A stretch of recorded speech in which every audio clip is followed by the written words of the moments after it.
ମୁଁ ଆଶା କରୁଛି ଆପଣମାନେ ମୋ ଦାର୍ଜିଲିଂର ଫାର୍ଷ୍ଟ ପାର୍ଟ ଦେଖିକି ଆସିଥିବେ।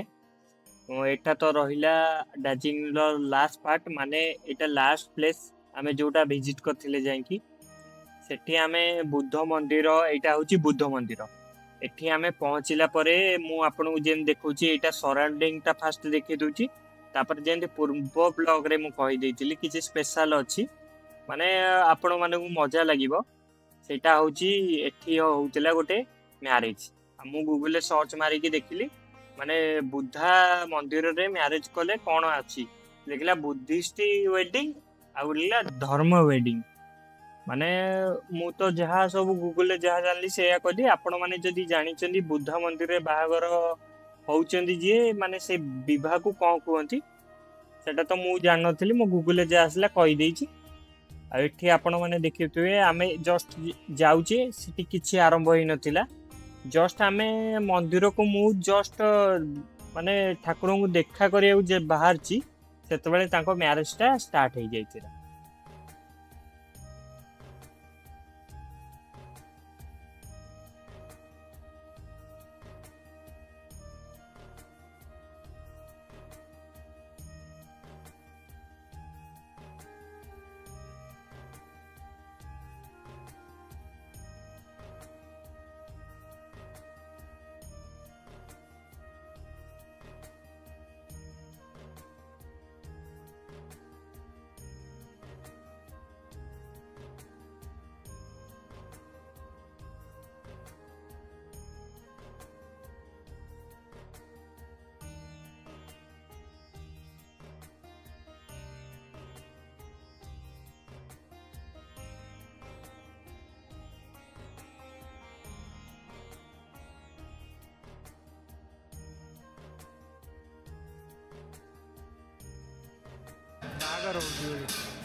ଯେମିତିକି ଆପଣମାନେ ଦେଖିପାରୁଥିବେ, ମାନେ ଏଠି ଆସୁଛନ୍ତି କିଛି ଲୋକ।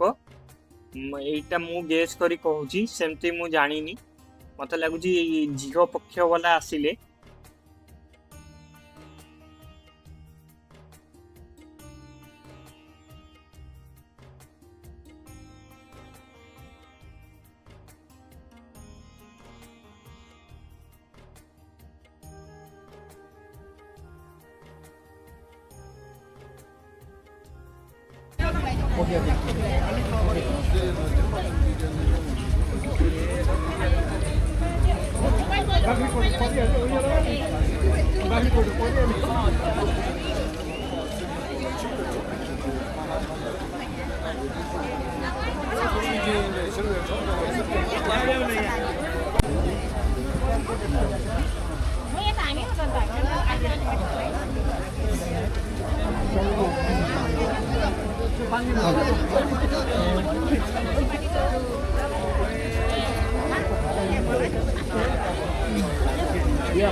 ମତେ ଲାଗୁଛି ତାଙ୍କ ପରମ୍ପରା ଅନୁସାରେ ସବୁ କାର୍ଯ୍ୟକ୍ରମ ଆରମ୍ଭ ହେଇଯାଇଥିଲା।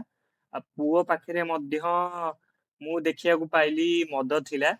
ତାଙ୍କ ଟ୍ରାଡିସନାଲ ଅନୁସାରେ କ'ଣ ଥିବ ମୁଁ ତ ଜାଣିନି, ମୁଁ ସେଥିପାଇଁ କିଛି କହୁନି।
आशा करुँची मो ब्लॉगटा आपण मानू भल लगी जदि भी भल लगी आपण चैनल को सब्सक्राइब करंतु आउ लाइक करी कमेंट करी कहतु को पार्टा आपन को भल लगिला आ को पार्टा भी खराब लगिला दया करी कहतु।